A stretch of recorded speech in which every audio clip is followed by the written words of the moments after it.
Assalamualaikum warahmatullahi wabarakatuh. Welcome back to my channel Belajarku. Go. Gimana kabar kalian? Sehat? Alhamdulillah sehat ya. Semoga teman-teman semuanya diberi kesehatan, kesuksesan, dan kelancaran dalam melakukan aktivitas sehari-hari. Amin.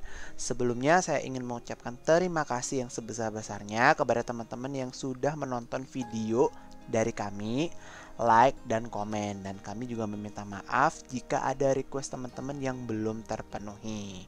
Oke, pada video kali ini kita akan membahas materi dimensi psikologi SKB CPNS Kemendikbud 2021.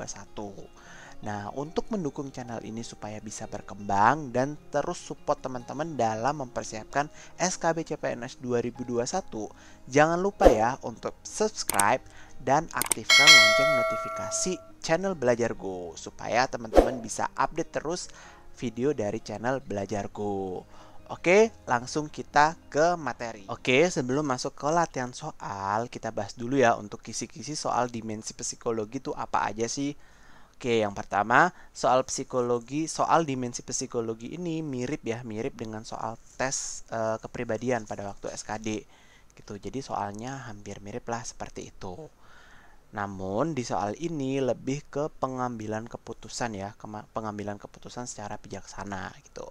Jumlah soalnya ini ada 42, ada pilihan ganda A dan B gitu. Jadi pilihan gandanya cuma A dan B. Nah, dimana ketika teman-teman jawab benar maka dapat poin 1, dan ketika teman-teman jawabnya salah maka poinnya 0. Dan di sini ada batas minimumnya ya.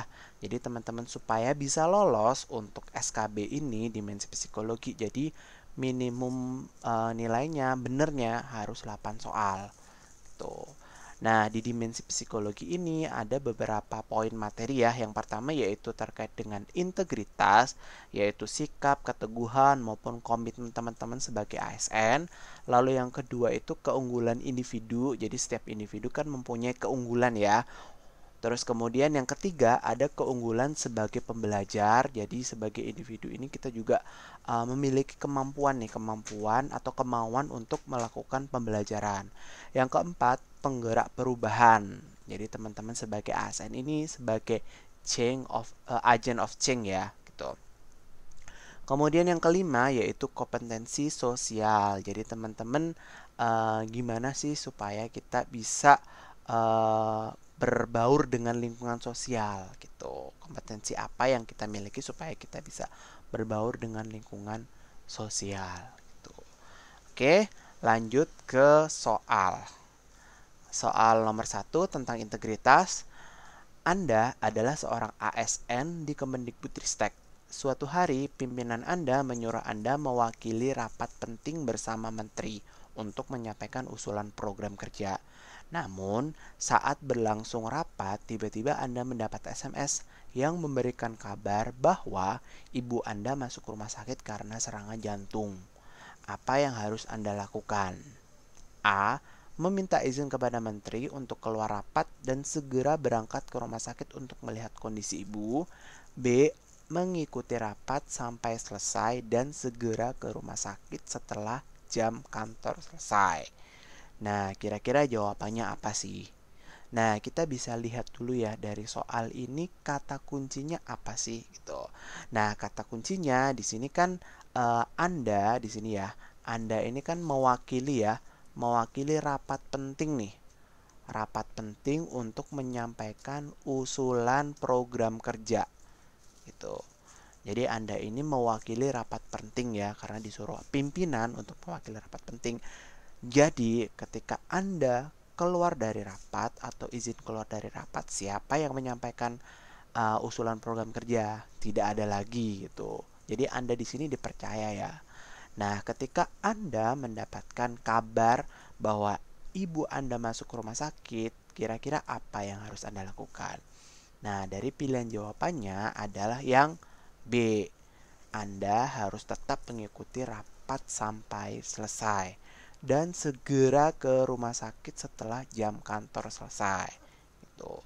Karena kalau kita pilih jawaban yang A, ya, jawaban yang A ini kita kan nggak tahu nih waktunya kapan kita untuk menyampaikan usulan itu gitu. Dan yang ada di rumah sakit itu kan tidak hanya ibu Anda sendirian, tapi ada seseorang, entah itu kakak, entah itu bapak, entah itu adik yang menemani, karena kan Anda mendapat SMS gitu ya. Tuh. Oke, berarti untuk nomor 1 jawabannya adalah yang B. Oke, lanjut ke soal berikutnya. Soal berikutnya yaitu tentang keunggulan individu. Anda adalah seorang ASN di Kemendikbudristek. Anda adalah pegawai yang ahli dalam bidang pengolahan dan analisa data. Suatu hari, ada rekan tim Anda yang mendapat teguran atasan karena pekerjaan pengolahan datanya tidak sesuai. Nah, bagaimana sikap Anda menyikapi hal tersebut? Yang A, menanyakan kesulitannya apa pada rekan dan bersedia membantunya jika sedang tidak ada pekerjaan. Yang B, memberikan training kepada semua rekan kerja agar tidak salah lagi dalam pengolahan data. Nah, kira-kira jawabannya apa sih? Oke. Nah, di sini kata kuncinya apa sih? Kata kuncinya di sini kan Anda adalah ahli nih. Ahli dalam bidang pengolahan dan analisa data. Nah, terus rekan tim Anda pengolahan datanya tidak sesuai. Nah, apa yang harus Anda lakukan? Tuh. Jadi yang pertama, menanyakan kesulitannya ya. Kesulitannya apa sih? Bagian apa sih? Nah, ketika menanyakan kepada teman tersebut bersedia membantunya, maka Anda harus membantunya jika sedang tidak ada pekerjaan. Namun ketika ada pekerjaan, Anda selesaikan dulu pekerjaan baru membantu teman Anda. Ini adalah jawaban yang paling tepat, yang A. Kenapa tidak yang B? Oke, yang B ini kan memberikan training kepada semua rekan ya. Semua rekan di sini. Padahal ini kan tidak semua rekan yang bermasalah ini, tapi hanya ada rekan tim gitu. Berarti bukan semuanya ya. Kalau kita memberikan training kepada semuanya, seakan-akan kita kayak paling pinter, paling bener gitu. Padahal kan enggak. Ada teman lain juga yang bisa untuk melakukan pengolahan data. Itu yang pertama. Lalu yang poin kedua, untuk training biasanya itu ada bagian training sendiri yang kan memberikan training terkait dengan soft skill maupun hard skill ya. Contohnya dalam bentuk pengolahan data atau analisa data gitu. Jadi untuk nomor 2 ini jawaban yang paling tepat adalah yang A. Tuh, oke. Lanjut ke soal nomor 3.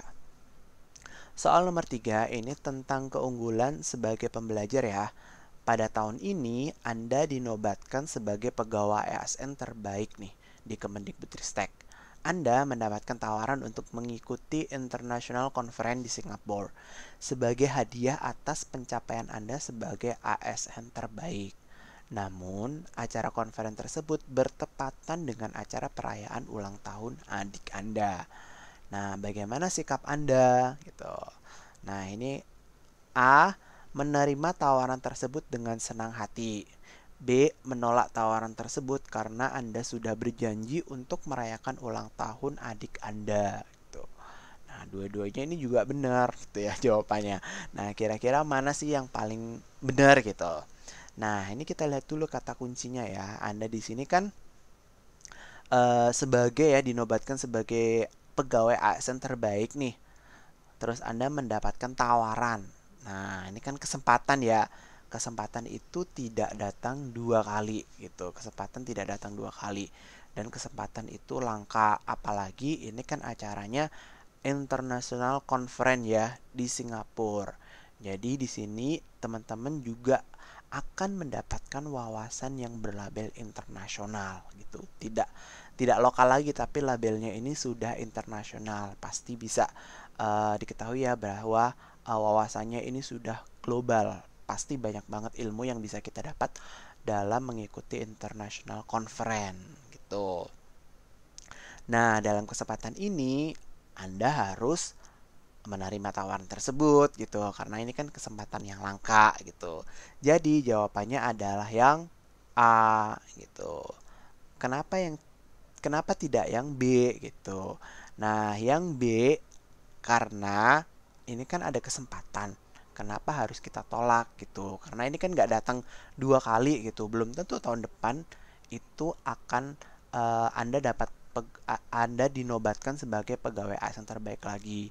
Dan belum tentu tahun depan itu juga ada International Conference di Singapura. Itu berarti jawabannya yang paling tepat adalah yang A gitu. Oke, lanjut ke soal berikutnya. Soal keempat, tentang penggerak perubahan ya. Di kantor Anda akan menerapkan absensi clock in dan clock out menggunakan aplikasi Peduli Lindungi.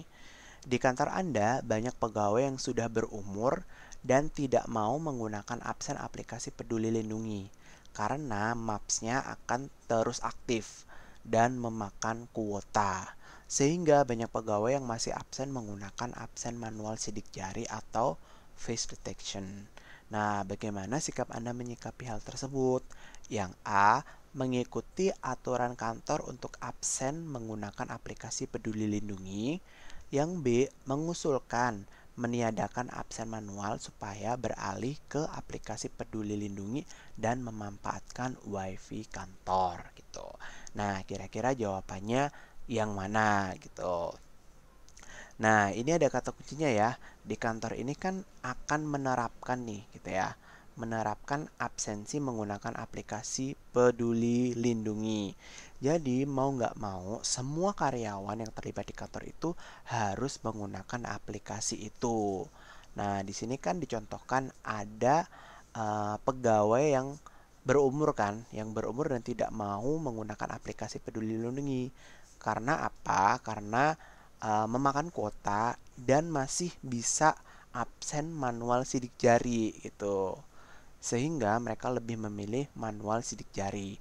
Nah, supaya karyawannya ini absennya pakai aplikasi Peduli Lindungi, langkah apa sih yang harus dilakukan gitu.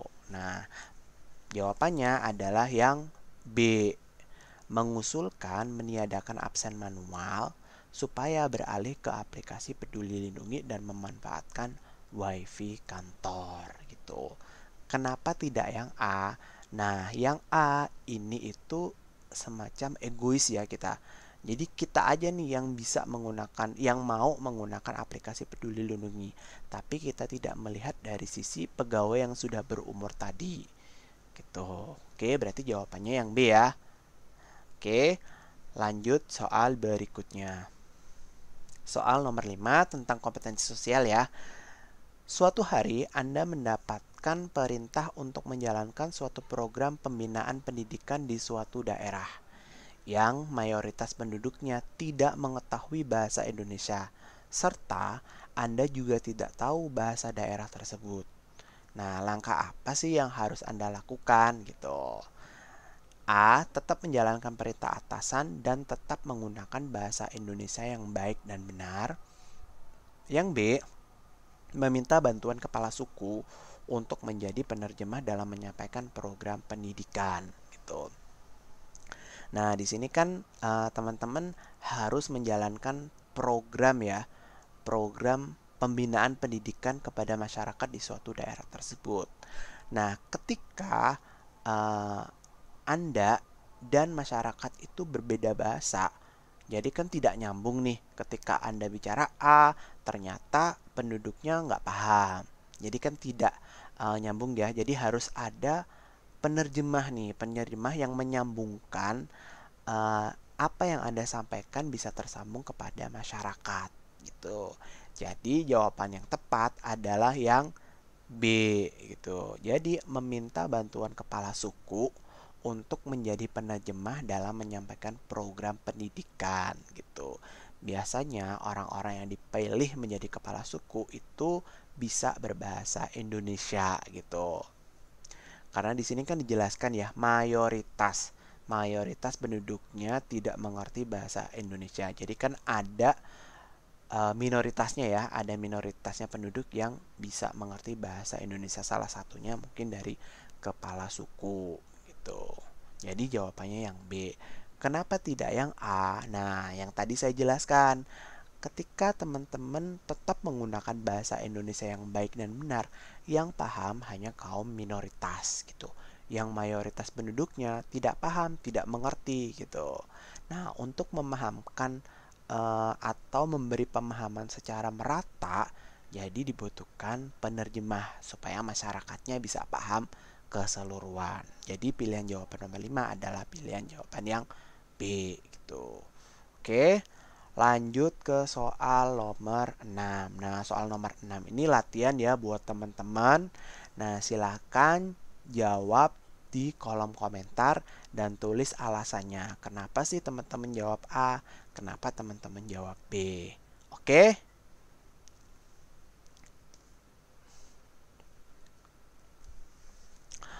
Oke, itu tadi pembahasan materi dimensi psikologi SKB CPNS Kemendikbud 2021 ya. Semoga teman-teman bisa terbantu ya dengan adanya pembahasan dimensi psikologi itu. Dan terima kasih banyak buat teman-teman yang sudah menonton video ini sampai akhir gitu. Jangan lupa jika teman-teman ada request video boleh banget ditulis di kolom komentar. Kemungkinan kita akan bahas video tersebut jika banyak yang request. Oke, sekian untuk video kali ini. Sampai jumpa di video selanjutnya. Goodbye.